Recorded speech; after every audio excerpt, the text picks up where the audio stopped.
नमस्कार मित्रांनो. नुकत्याच महाराष्ट्र मेट्रो रेल कॉर्पोरेशन आणि गव्हर्नमेंट ऑफ इंडिया ह्या दोघांच्या कोलॅबोरेशनमध्ये जो प्रोजेक्ट सुरू आहे सध्या पुणे आणि नागपूरमध्ये सध्या वर्किंग सुरू आहे, इम्प्लिमेंटेशन सुरू आहे. तर ह्या प्रोजेक्टमध्ये काही व्हॅकन्सीज आलेल्या आहेत आणि त्या स्पेशली इंजिनिअरिंग बेस्ड व्हॅकन्सीज आहेत. तर ह्या काही भरपूर दिवसापासून इलेक्ट्रिकल किंवा मेकॅनिकलसाठी व्हॅकन्सीज नव्हत्या. तर आता ही एक अपॉर्च्युनिटी आलेली आहे. मेकॅनिकल, इलेक्ट्रिकल, सिव्हिल पण आहे, इलेक्ट्रॉनिक्स, इलेक्ट्रिकलचे पण मुलं अप्लाय करू शकतात.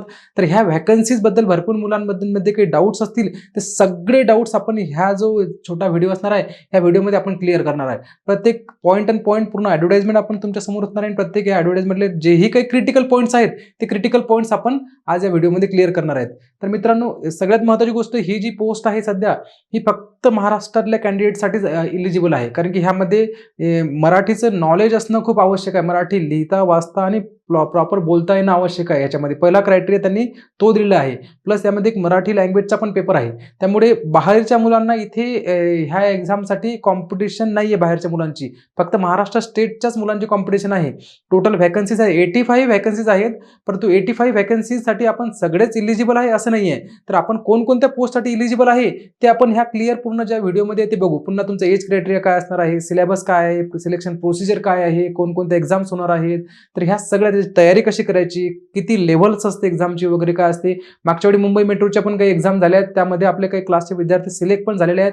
त्या मुलांकडनं पण मी फीडबॅक घेतले आहेत की ह्या मेट्रोची एक्झामची जी लेव्हल काय असते किंवा कोणकोणत्या सब्जेक्टवरती जास्त वेटेज विचारलं जाते, त्यांचे पण फीडबॅक घेऊन आपण पूर्ण डिटेलमध्ये हा व्हिडिओ घेऊ. थोडासा व्हिडिओ लांब राहील, परंतु तुम्ही शेवटपर्यंत हा व्हिडिओ बघा, जेणेकरून तुमचे एक अनेक डाऊट क्लिअर होतील आणि ज्या काही छोट्या मोठ्या गोष्टी असतील त्या तुम्ही PDF वाचून रीड करून घ्या. आपण महत्त्वाचे क्रिटिकल पॉईंट सुरू करू याच्यामध्ये. तर मित्रांनो, ऑनलाईन रजिस्ट्रेशन सुरू होणार आहे 14 डिसेंबरपासून सुरू होते. प्लस लास्ट डेट जी आहे ती 21 जानेवारी आहे. ऑलमोस्ट एक महिन्यापेक्षा जास्त वेळ यांनी फॉर्म अप्लाय करण्यासाठी दिलेला आहे. परंतु तुम्ही एक महिना 21 जानेवारीपर्यंत वाट बघू नका. एक 10-15 दिवसामध्ये जे काही तुमचे डॉक्युमेंट्स वगैरे असतील सगळे क्लिअर करा आणि 10-15 दिवसामध्ये फॉर्मला अप्लाय करून घ्या. नंतर एक्झाम डेट वगैरे अजून डिक्लेअर नाही आहे. एक्झाम डेट हे त्यांच्या साईटवरती नंतर अपडेट करतील. ते जे तुमचं हॉल तिकीट वगैरे असतील ते त्यांच्या साईटवरती अपडेट करतील. सध्या एक्झाम डेट डिक्लेअर नाही आहे. जशी ही डेट आपल्याला कळेल, काही ना काही इन्फॉर्मेशन भेटेल, तसं आम्ही टेलिग्राम चॅनलला वगैरे हे करूच, आम्ही शेअर करणारच आहोत. तर ह्यामध्ये आपण एक एक पोस्ट बघू मित्रांनो. सगळ्यात महत्त्वाची गोष्ट की आणखी एक महत्त्वाचं क्वेश्चन, जॉब जो आहे पहा मोस्ट प्रॉबेबली पुण्यामध्येच असणार आहे. पुणे मेट्रो कॉर्पोरेशनसाठीच जॉब आहे. परंतु तो ट्रान्सफर होऊ शकतो ॲज अन व्हेन. जर तिकडे नागपूरसाठी किंवा मुंबईसाठी रिक्वायरमेंट असेल तर मोस्ट प्रॉबेबली ह्या 2 सिटीमध्ये पण तुमची ट्रान्सफर होऊ शकते. किंवा महाराष्ट्राच्या बाहेर जरी महाराष्ट्र रेल कॉर्पोरेशनने जर प्रोजेक्ट घेतला आणि त्या ठिकाणी जर गरज असेल त्या ठिकाणी पण ट्रान्सफर होऊ शकते. पण मोस्ट प्रॉबेबली तुमचा जॉब हा पुण्यामध्येच असणार आहे. मॅक्सिमम जॉब हा पुण्यामध्ये असणार आहे. आणि आणखीन महत्त्वाची गोष्ट, हा रेग्युलर बेसचा आहे. भरपूर मुलांना वाटतं की हा कॉन्ट्रॅक्ट बेसचा आहे. कसं नाही, कॉन्ट्रॅक्ट बेस नाही आहे, हा रेग्युलरचा जॉब आहे. रेग्युलर पोस्ट असणार आहे, परमनंट पोस्टिंग असणार आहे. तर ह्यामध्ये आपण पोस्ट कोणकोणत्या बघू. टोटल तर 85 पोस्ट आहेत. तर ह्या 85 पोस्टचं कसं डिस्ट्रीब्युशन झालेलं आहे ते आपण डिटेलमध्ये बघू. पहिली पोस्ट आहे स्टेशन कंट्रोलर, ट्रेन ऑपरेटर और ट्रेन कंट्रोल म्हणून. तर ह्यामध्ये टोटल 56 पोस्ट आहेत. पे स्केल ह्यामध्ये 33,000 ते 1,00,000 आहे. म्हणजे ऑलमोस्ट जर हे पे स्केल आहे, इन हँड सॅलरी याच्यामध्ये जवळपास 50,000 ते 60,000 पर्यंत इन हँड सॅलरी देते. ह्यामध्ये जर ह्या पोस्ट डिस्ट्रीब्युशन पण दिला आहे. अनरिझर्वसाठी 27, SC साठी 5, ST साठी 4, OBC साठी 15, EW साठी 5, प्लस याच्यामध्ये एक सर्व्हिसमेन साठीही काही 5 सीट व्हॅकंट आहेत. तर त्याच्यामध्ये याच्यामध्ये इन्क्लूडेड आहेत 5 पोस्ट ज्या आहेत त्या. तर एक सर्व्हिसमॅन सुद्धा ह्या पोस्टसाठी अप्लाय करू शकतात. ह्यासाठी मिनिमम क्वालिफिकेशन जर आहे ते बघा मित्रांनो, मिनिमम क्वालिफिकेशन दिलं आहे. हा मेन मुलांचा क्वेश्चन आहे. Minimum qualification 3 years engineering diploma, म्हणजे पॉलिटेक्निकचा मिनिमम डिप्लोमा तुमच्याकडे असणं आवश्यक आहे. पण मित्रांनो, जर 12th करून डिग्री केली असेल तरीही तुम्ही अप्लाय करू शकता. मेन क्वेश्चन जो आहे मुलांचा की सर 12th केलेला आहे, 12 प्लस डिग्री आहे 4 इयर्सची, तर आम्ही अप्लाय करू शकतो. हो, तुम्ही मिनिमम क्वालिफिकेशन डिप्लोमा असणं आवश्यक आहे. डिग्री ही हायर क्वालिफिकेशन आहे आणि हायर क्वालिफिकेशनला अलाउ करू शकतो याच्यामध्ये. तर ह्यामध्ये एज लिमिट जी आहे 18 to 28. लक्षात मित्रांनो, आता हा क्वेश्चन क्लिअर आहे की तुम्ही 12वी करून जरी डिग्री केली असेल तरीही तुम्ही ह्या पोस्टसाठी अप्लाय करू शकता. आणि ही पोस्ट जी आहे ही कॉमन ब्रांचेससाठी आहे. Electrical, electronics, mechanical, electronics and telecommunication नाही आहे, कम्प्युटर नाही आहे, IT नाही आहे. ह्यासाठी फक्त ह्या 3 कोअर ब्रांचेस ज्या आहेत, इलेक्ट्रिकल, इलेक्ट्रॉनिक्स आणि मेकॅनिकल, ह्या 3 ब्रांचेसची मुलं अप्लाय करू शकतात.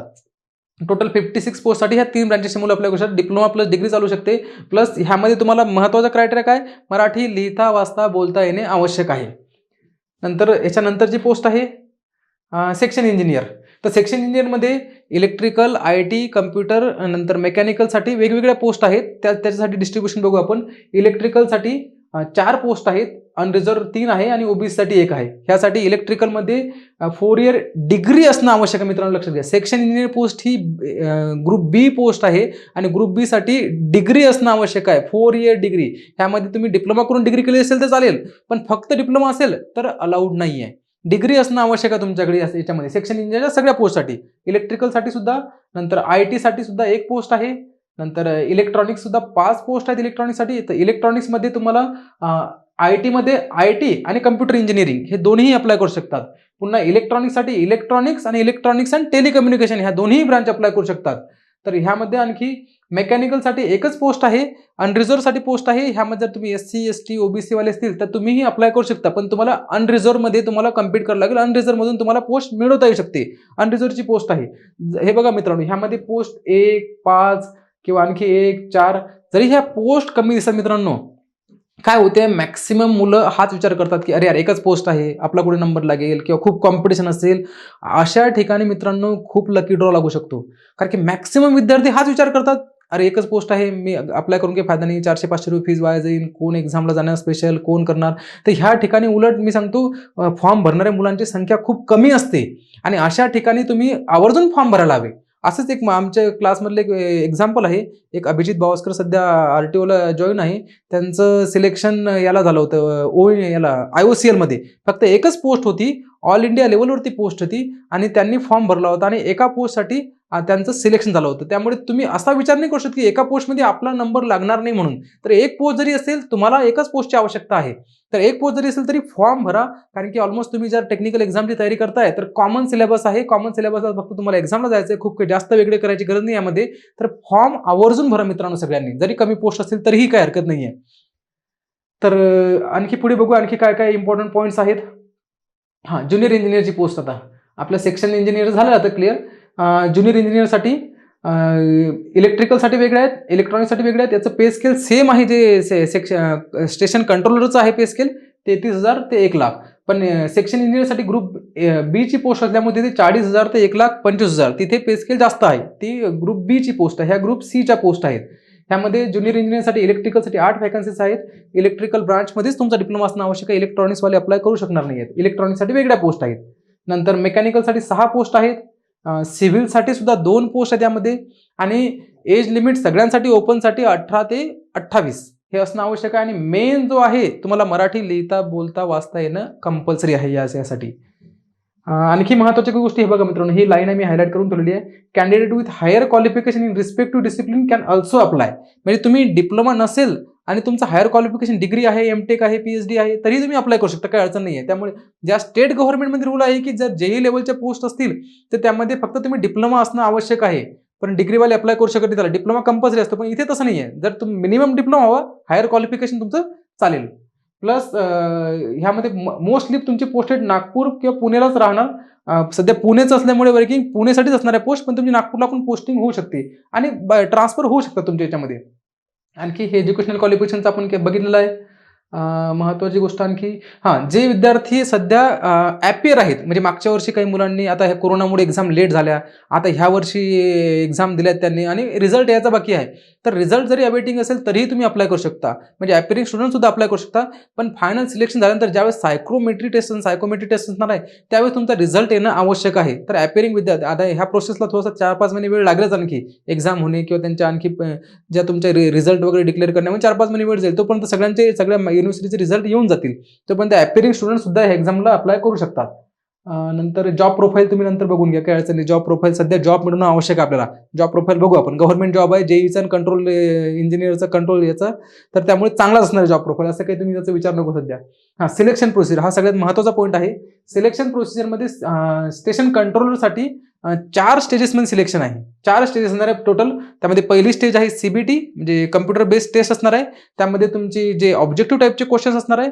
नंतर असणार आहे तुमची सायकोमेट्री टेस्ट. सायकोमेट्री टेस्टमध्ये ही मागच्या वेळेस भरपूर सारे विद्यार्थ्यांना रिटर्नमध्ये चांगले मार्क्स असूनही सायकोमेट्री टेस्टमध्ये फेल झाले होते, कारण की त्यांच्याकडे आयडियाच नव्हती की सायकोमेट्री टेस्ट म्हणजे काय नक्की. तर मागच्या वेळेसची जी RRB JEEच्या किंवा RRB याच्या बाकीच्या मेट्रोच्या पण निघाल्या पोस्ट, तर त्यामध्ये भरपूर साऱ्या ऑनलाईन टेस्टही सायकोमेट्री टेस्ट अवेलेबल आहेत. आणि त्या सायकोमेट्री टेस्टमध्ये तुम्हाला हे थोडंसं प्रॅक्टिस करून गेली तर एवढी मोठी गोष्ट नाही. सायकोमेट्री टेस्ट ही क्वालिफाईंग आहे.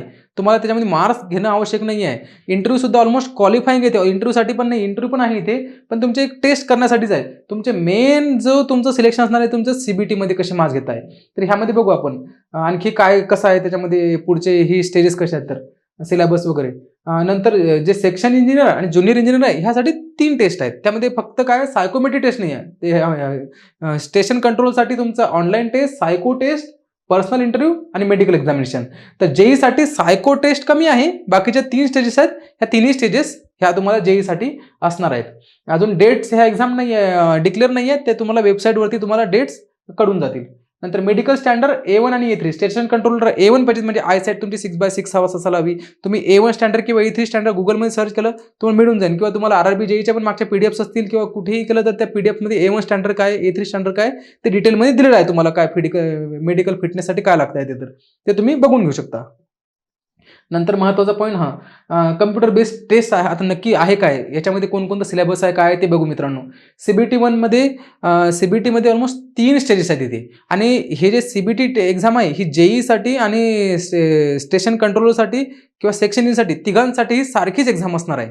तिघांनाही सारखीच एक्झाम आहे यामध्ये. तर बघू तर ह्या CBT नक्की आहे काय. CBT 3 पार्ट आहेत. पार्ट 1, पार्ट 2 आणि पार्ट 3. पार्ट 1 हा क्वालिफाईंग नेचरचा आहे. म्हणजे पार्ट 1 मध्ये तुम्हाला पास होणं आवश्यकच आहे. पार्ट 1 हा मराठी लँग्वेजचा आहे.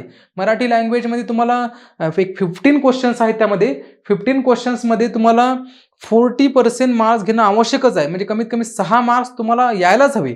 आणि ह्या 6 मार्क्समध्ये तुम्हाला मराठी लँग्वेज जो आहे मराठी लँग्वेजमध्ये मोस्ट ऑफ द क्वेश्चन हे ग्रामर बेस आहेत.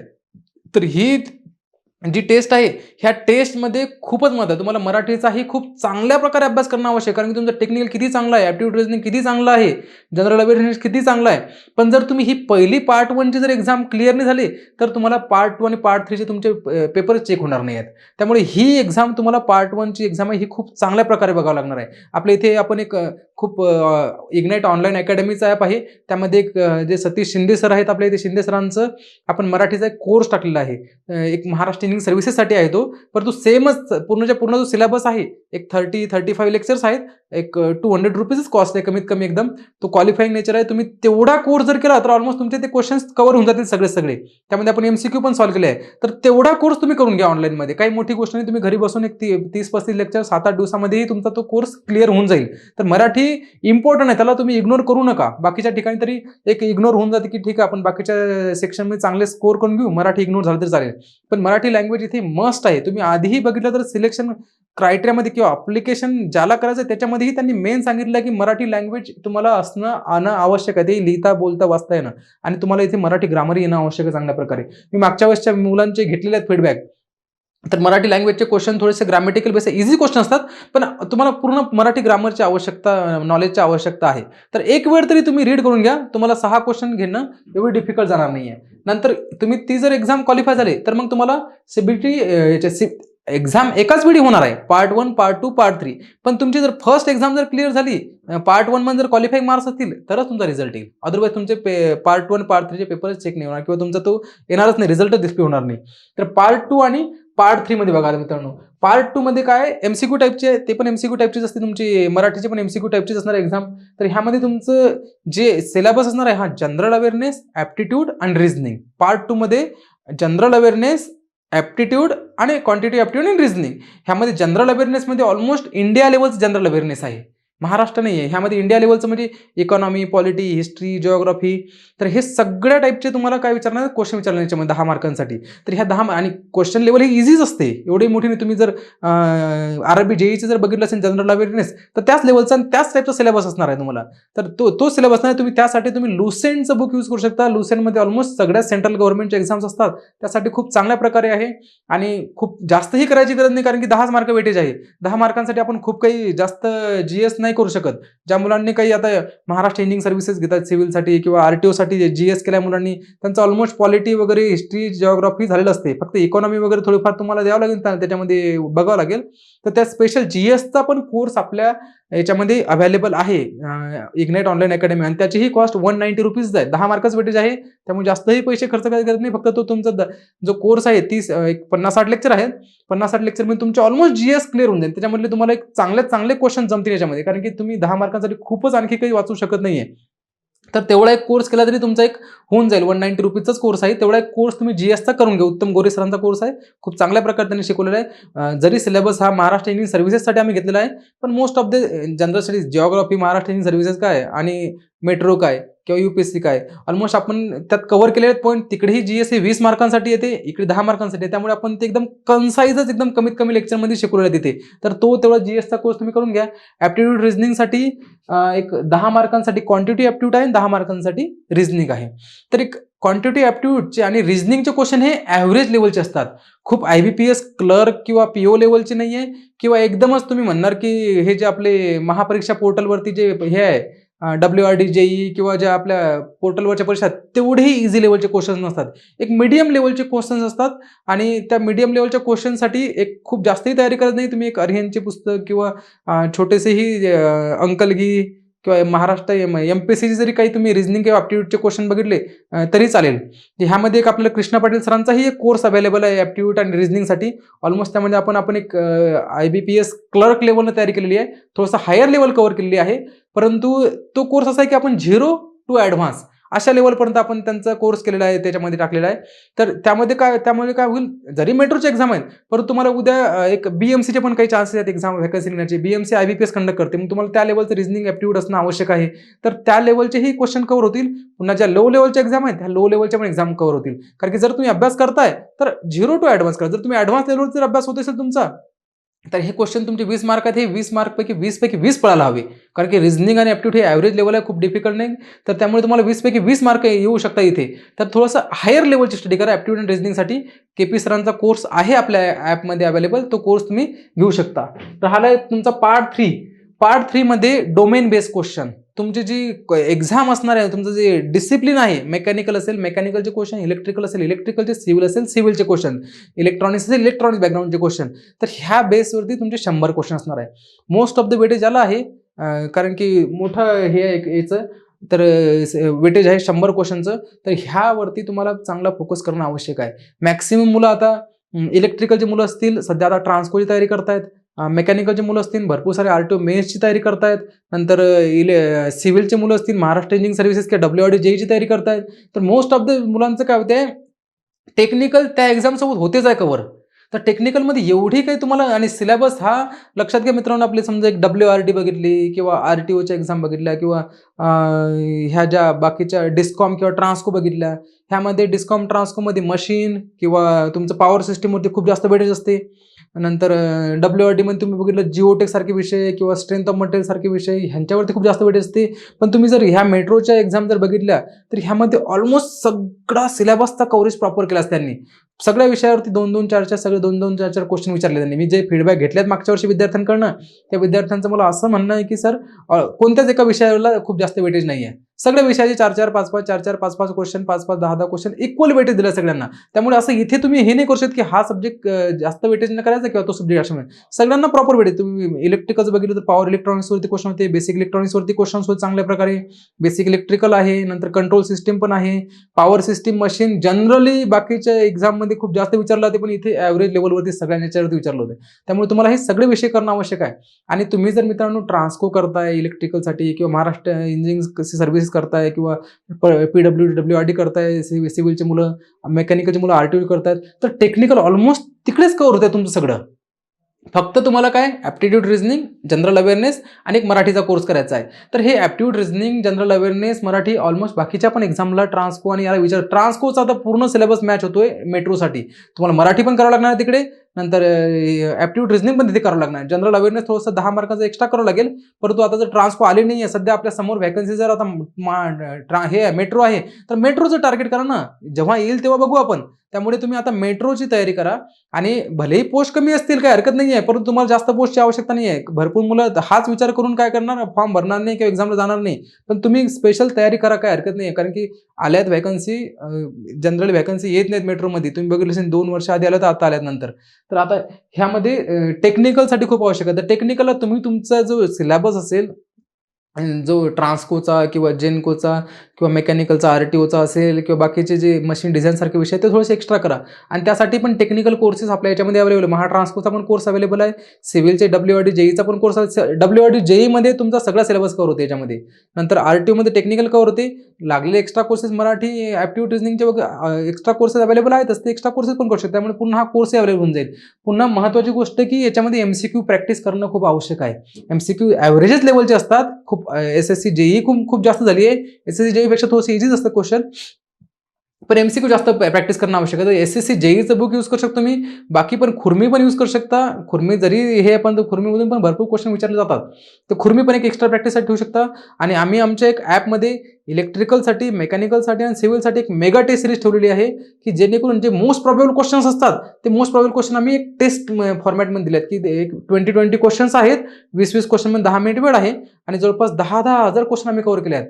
मग त्यामुळे प्रिव्हियस इयरच्या मॅक्सिमम एक्झाम आम्ही कव्हर केलेले आहेत. SSC JEE असो किंवा मग महाराष्ट्र स्टेटच्या असो किंवा RRB JEEच्या एक्झाम असो प्रिव्हियस इयरच्या, इलेक्ट्रिकलसाठी पण, मेकॅनिकलसाठी पण आणि सिव्हिलसाठी पण.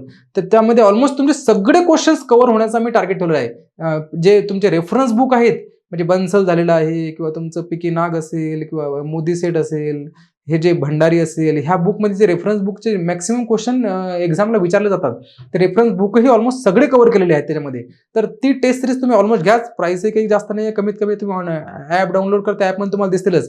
तर 10 ते 15,000 20,000 क्वेश्चन त्यामध्ये आम्ही कव्हर करतोय. तर ह्या टेस्ट तुम्ही करा. 1-2 महिन्यामध्ये तुम्हाला सगळे 10 ते 20,000 क्वेश्चन होतील. बाकी MCQ प्रॅक्टिससाठी कुठेच कोणतीच टेस्ट घ्यायची गरज पडणार नाहीये. तर हे MCQ प्रॅक्टिस पण तुमच्या इथे चांगलं होऊन जाईल. आणखी महत्त्वाची गोष्टी, सिलेबस सध्या तरी एकदम स्पेसिफिक डिक्लेअर नाहीये, परंतु तो काही दिवसांमध्ये त्याच्या वेबसाईटवरती ते टाकतील. नंतर सिक्युरिटी बॉन्ड, इथे 3 वर्षाचा बॉन्ड आहे. मिनिमम 3 वर्ष तुम्ही जॉब सोडू शकणार नाही. 2 लाख रुपयाचा बॉन्ड आहे. जर तुम्ही गव्हर्नमेंट टू गव्हर्नमेंट जर स्विच करत असाल तर हे बॉन्ड ॲक्च्युअली व्हॅलिड ठरत नाही आहे. जर तुम्ही state government to central government किंवा central government to state government असाल किंवा PSU म्हणून जात असाल तर ॲक्च्युअली हे बॉन्ड जनरली व्हॅलिड ठरत नाही आहे. जर तुम्ही कंपनी सोडून प्रायव्हेटमध्ये जात असाल तर मग तुम्हाला ते तुमचं 2 लाख रुपये पे करून तुम्हाला जावं लागेल. ट्रेनिंग ही 2 वर्षासाठी राहणार याच्यामध्ये. पे स्केल आणि इम्प्लिमेंट्स जे आहेत हे ऑलमोस्ट सेंट्रल गव्हर्नमेंट सारखेच राहणार आहेत, कारण की सेंट्रल गव्हर्नमेंट कोलॅबरेशन आहे. त्यामुळे सेंट्रल गव्हर्नमेंट सारखेच तुम्हाला पर्क्स आणि हे राहणार इथे. नंतर एज लिमिट सांगितलंच आहे की 18 ते 28 वर्ष ही ओपन कॅटेगरीसाठी, 3 वर्ष रिलॅक्सेशन आहे OBC कॅटेगरीसाठी आणि 5 वर्ष रिलॅक्सेशन आहे SC ST कॅटेगरीसाठी. एक सर्व्हिसमॅनसाठी पण एक त्यांची सर्व्हिस प्लस 3 वर्ष असं एक रिलॅक्सेशन राहते एज रिलॅक्सेशन त्यासाठी. नंतर पेमेंट वगैरे एक ओपन कॅटेगरी नंतर OBC EW साठी 400 रुपये आहे. SC ST आणि वुमेन कॅटेगरीसाठी 150 आहे. हाऊ टू अप्लाय, तुम्ही पुणे मेट्रो रेल ऑर्गनायझेशन org.वर जायचं आणि तिथून तुम्ही ऑनलाईन अप्लाय करू शकता. 21 तारीखची वाट बघू नका मित्रांनो, आधीच फॉर्म भरा. ऑलमोस्ट क्रिटिकल सगळे जे पॉईंट्स आहेत ते सगळे पॉईंट्स आपण क्लिअर केलेले आहेत.